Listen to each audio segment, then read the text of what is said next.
True, this poor child will be coveted for her worth, yet despised for her face. The younger Fae's shoulders fell.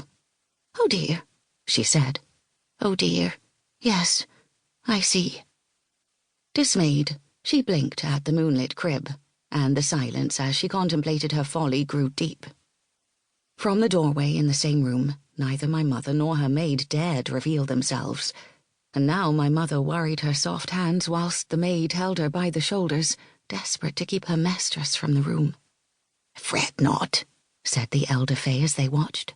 "I know how to fix it. I will bestow upon this child the gift of a golden mane, wherein every lock of her hair will turn to gold, provided 'tis cut by her one true love.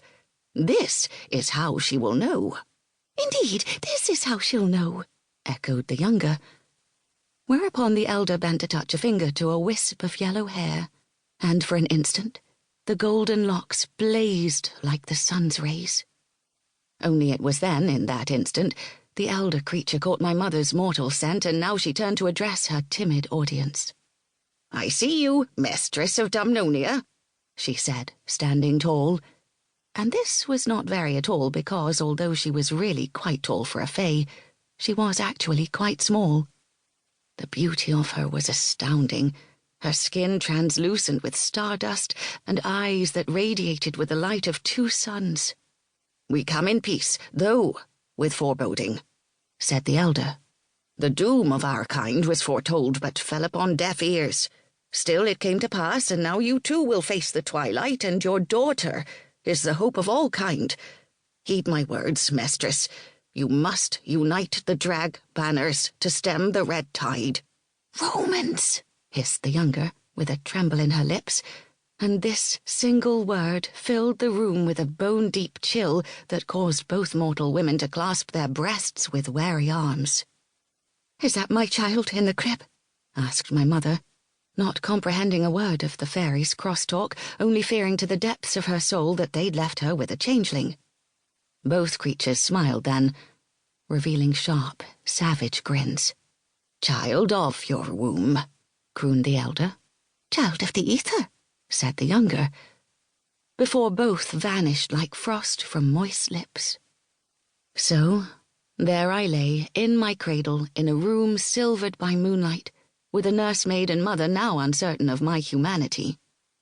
And yet, no matter their disquiet, both crept to my bedside to peer inside the cradle. One saw a child disfigured, the other, my face as it is. Chapter 1. Gwendolyn heard the wail of a sentry's horn, but thought little more of it.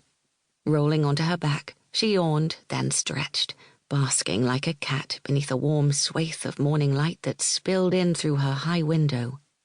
Trevenna was a bustling city, luring merchants from as far away as Phoenicia and Carthage. She was thoroughly accustomed to the hurry-scurry, and yet no one but Ellie or Demelza ever dared disturb her here in her private quarters. Therefore, when the rap sounded on her chamber door, she started. Rolling quickly to find her feet, she misjudged the distance to the edge of the bed and, with a yelp of surprise, landed in the rushes. Unfortunately, at this hour, her antechamber would be empty, with no one available to greet her mystery guest. Another knock came, rude and insistent. Stifling a groan, Gwendolyn scrambled to her feet, hurrying to locate her gown. No doubt Demelza was still preoccupied with her mother, and, not for the first time, she wondered why Queen Eseld steadfastly refused to assign her a lady's maid, when there were plenty of worthy applicants who coveted this position, her best friend Ellie being one. The answer was obvious, of course, and it vexed Gwendolyn to no end, because it gave her mother another means to spy. Meanwhile, this wasn't the first time Gwendolyn had gone clambering from her bed only to don yesterday's attire. Worse yet, her tunic had a large blueberry stain, irrefutable evidence she'd been flouting her mother's wishes again, sneaking about the cook's house in search of pastries. Infuriating as it was, her mother was right. At this rate, her wedding gown probably wouldn't fit by the time she must wear it, and despite this, Gwendolyn couldn't help herself. She was nervous. One more sharp rap on the door,